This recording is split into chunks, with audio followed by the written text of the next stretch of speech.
जंगली सूअर जो कि कश्मीर में आमतौर पर पाए नहीं जाते हैं और सांस्कृतिक और धार्मिक रूप से लोगों के लिए भी ये नामंजूर हैं, लेकिन उनकी तेजी से बढ़ती तादाद से वाइल्ड लाइफ एक्सपर्ट्स के लिए बहुत हैरान करने वाली बात है। पिछले कुछ वक्त के दौरान कश्मीर के विभिन्न हिस्सों में जंगली सूअरों की तादाद काफ़ी तेजी से बढ़ रही है। एक सीसीटीवी फुटेज में श्रीनगर के बाहरी इलाके में डाचीगाम नेशनल पार्क में जंगली सूअरों की मौजूदगी नजर आ रही है। विडंबना यह है कि इन जंगली सूअरों ने इस साल ट्यूलिप गार्डन में कर्मचारियों के लिए एक बड़ी चुनौती पेश की जब ये इस गार्डन में घुस गए, जिससे बगीचे की रखवाली करने वाले लोगों को बाड़ लगाने और 24 घंटे कड़ी निगरानी रखने के लिए मजबूर होना पड़ा। कर्मचारियों में से एक ने श्रीनगर के ट्यूलिप और बॉटनिकल गार्डन के आसपास जंगली सूअरों की मौजूदगी की पुष्टि करते हुए कहा कि आने वाले सालों में इन सूअरों से निपटना एक बड़ी चुनौती होगी, क्योंकि मौसम की अनुकूल स्थिति के बावजूद उनकी आबादी लगातार बढ़ रही है। डाचीगाम पार्क और इसके आसपास के खेतों में सूअरों की आबादी को घूमते देखा जा सकता है। सूअर मूलतः कश्मीर में नहीं पाए जाते थे, लेकिन डोगरा शासकों द्वारा शिकार के लिए पेश किए गए थे। मौसम के कारण कश्मीर में सूअरों की आबादी कम होने लगी और 1980 के दशक तक कश्मीर से जंगली सूअर करीब करीब गायब हो गए। वाइल्ड लाइफ एक्सपर्ट्स के मुताबिक 2013 में हंगुल पर रिसर्च करते हुए डाचीगाम में 3 सूअर देखे गए और आज उनकी आबादी कई गुना बढ़ गई है, जो सबको हैरान कर रही है। नॉर्थ कश्मीर के उड़ी इलाके में जंगली सूअर पाए जाते हैं, क्योंकि सेमी ट्रॉपिकल क्लाइमेट के कारण कश्मीर के जंगलों के अन्य हिस्सों में उनकी मौजूदगी है। उड़ी, लच्छीपुरा, लिम्बर, रफियाबाद, रजवार और बालपुर समेत नॉर्थ कश्मीर के कई इलाकों में पहले भी जंगली सूअर देखे जा चुके हैं। वाइल्ड लाइफ एक्सपर्ट ने कहा कि इसके रिवाइवल की वजह मल्टी फैक्टर हो सकती है। क्लाइमेट चेंज फैक्टर्स में से एक हो सकता है। हम पिछले कुछ सालों से वार्म टेम्परेचर देख रहे हैं। जंगली सूअरों की मौजूदगी कश्मीरी हंगुल के लिए बहुत खतरनाक है। सूअर और हंगुल आवास और भोजन के लिए एक दूसरे से प्रतिस्पर्धा करेंगे और ये हंगुल के लिए विनाशकारी साबित होगा। सूअर खेतों में कहर बरपाते हैं और फसलों को नुकसान पहुंचाते हैं। वाइल्ड लाइफ एक्सपर्ट्स का मानना है कि अगर जंगली सूअरों की आबादी पर अंकुश नहीं लगाया गया तो वे देशी जानवरों, बागवानों और किसानों के लिए नई और अधिक कठिन चुनौती साबित होंगे। ये जानवर पूरे इकोसिस्टम को बदलने की कैपेसिटी रखते हैं। इस बारे में जंगली सूअरों पर रिसर्च करने वाले आकिब ने जेके अपडेट से बात करते हुए बताया। एक्चुअली ये जो क्वेश्चन है ना, इसने सबको परेशान कर रखा है एक्चुअली, क्योंकि कश्मीर का नेटिव है नहीं है एनिमल जो है। हाँ जी। ये कश्मीर का नेटिव नहीं है। ठीक। तो इसको एक्चुअली इंट्रोड्यूस किया गया था जब यहाँ पे महाराजाओं का दौर था। हाँ जी, हाँ जी। तो actually during the Dogra rule it was Gulab Singh, Maharaja Gulab Singh, जिसने इसको यहाँ पे इंट्रोड्यूस किया था। क्योंकि एक्चुअली वो डोगरा महाराजा जो थे वो थे प्रोलिफिक हंटर्स। तो उनने दाचीगाम को एज रफ डिक्लेयर किया था। वहां से जो भी वहां पे गाँव थे उनको बाहर निकाल के उसको रफ डिक्लेयर किया था, क्योंकि वहां पे एनिमल्स वगैरह जो थे बहुत अच्छे थे। वो शिकार करने जाते थे वहां पे। तो उसी दौरान उन्होंने वाइल्ड बोर को ही क्या पता शिकार के लिए ही या स्पोर्टिंग पर्पस के लिए इंट्रोड्यूस किया था कश्मीर में।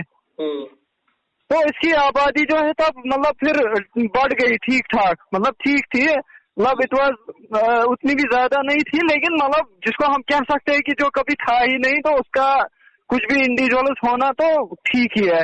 लेकिन फिर उसको फिर ये वाइप आउट हो गया कश्मीर से। मैं आपको बात कर रहा हूँ एक्चुअली सेंट्रल कश्मीर और साउथ कश्मीर वगैरह की। तो जो यहाँ पे वाइप आउट हो गया, तो फिर मतलब आफ्टर इंडिपेंडेंस, आजादी के बाद यहाँ पे क्या हुआ कि वाइल्ड लाइफ डिपार्टमेंट था नहीं कहीं, तो इसको मतलब हैंड ओवर किया गया दाचीगाम को फिशरीज प्रोटोकॉल डिपार्टमेंट के अंदर, जिसमें फिशरीज और गेम रिजर्व डिपार्टमेंट था। क्योंकि तब कंसेप्ट नहीं था ना वाइल्ड लाइफ सेंचुरी और नेशनल पार्क का।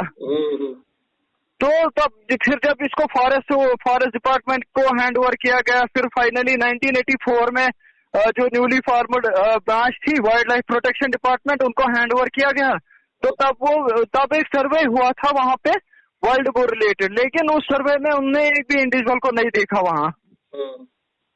तो फिर क्या हुआ कि उन्होंने डिक्लेयर किया कि it has been wiped out from from Kashmir. ठीक, फिर उनने 90s में एक और सर्वे की, तो तब भी उनको कोई वाइल्ड बोर नहीं मिला अंटिल 2013 में क्या है कि डॉक्टर खुर्शीद कर रहे थे हांगुल के लिए, उनको एक कैमरा ट्रैप में इमेज मिल गई वाइल्ड बोर की। तो ये वाइल्ड बोर का मिलना after gap of almost 60-70 years, ये बड़ा ही चौंका देने वाला था सबके लिए। तो फिर एक और ऑफिशियल ने ग्रुप ऑफ 3 इंडिविजुअल्स को देखा। तो उसके बाद मतलब despite Harish climatic conditions, actually ये मतलब बियर करता है एक्सेप्ट अगर आप वर्ल्ड डिस्ट्रीब्यूशन देखेंगे तो एक्सेप्ट अंटार्कटिका ये हर जगह है। लेकिन यहाँ पे मतलब इसकी आबादी कैसे इतनी बढ़ गई है, बहुत इस पे एक बड़ी स्टडी होनी चाहिए, क्योंकि हमारी जो स्टडी थी ना सर, वो शॉर्ट टर्म थी।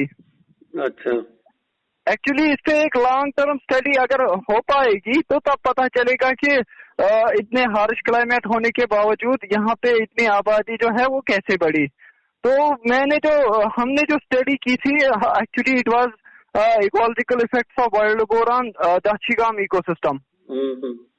तो मैंने इस एनिमल की ना थोड़ी बहुत इकोलॉजी देखने की कोशिश की है और उसको कोरिलेट किया है पर्टिकुलरली हांगुल के साथ, जो कि हमारा यूटी एनिमल है और क्रिटिकली एंडेंजर्ड है, और बाकी एनिमल्स के साथ। तो फिर ड्यूरिंग द स्टडी हमने देखा कि मतलब there is direct competition regarding food, there is direct competition regarding habitat, shelter और वाटर रिसोर्सेज। उनकी ग्रेजिंग ऑलमोस्ट या ग्रेजिंग या डिगिंग जो है ऑलमोस्ट सेम है, और इसकी वजह से क्या हुआ है कि डिपार्टमेंट के लिए ना अब बड़ा हेडेक बनने वाला है। आई डोंट नो जम्मू में क्या सिचुएशन है, बट यहाँ पे जो कश्मीर में अभी सिचुएशन है कमिंग आउट, ये बहुत तेजी से फैल रहा है। और यहाँ पे आपको पता ही है मोस्ट ऑफ द कश्मीर या तो सैफरन ग्रो करता है या एप्पल ग्रो करता है, और दोनों के जो है सैफरन में ट्यूबर है, तो ये ना बड़ी तबाही मचा देगा सैफरन फील्ड्स में। और एप्पल में तो रूट है इसका जिसमें कि ऑलरेडी बहुत सारे न्यूट्रिएंट्स हमने ऐड किए होते हैं, तो इसके लिए तो मतलब एक आसान फूड बन जाएगा। तो आने वाले वक्त में ना डिपार्टमेंट के लिए बड़ा चैलेंज होने वाला है, जिन पे ऑलरेडी प्रेशर है कि ये मैन एनिमल कॉन्फ्लिक्ट हैंडल नहीं कर पाते हैं। It will add a burden to them. अगर आप भी चाहते हैं डॉक्टर या इंजीनियर बनना तो आ जाइए सुपर्ब 30 जम्मू में, क्योंकि अब सुपर्ब 30 जम्मू में खुल चुकी हैं एडमिशन्स। यहाँ आपको मिलेगी नीट जे एग्जाम की कोचिंग और 8वीं से लेकर 12वीं तक के स्टूडेंट्स के लिए special coaching classes. Superb 30 Jammu में अब दाखिला लेने वाले पहले 100 स्टूडेंट्स को दी जाएगी 90% स्कॉलरशिप, बेहतरीन फैकल्टी से ले 15 दिन का फ्री डेमो क्लासेस। तो आज ही अपनी सीट करें बुक। जम्मू में कच्ची छावनी, बटिंडी मोड़ और गांधीनगर में अप्सरा सिनेमा के पास हैं हमारे सेंटर्स। अधिक जानकारी के लिए संपर्क करें 7670068686 6006936074 पर। जम्मू कश्मीर की खबरों के लिए जुड़े रहिए जेके अपडेट के साथ।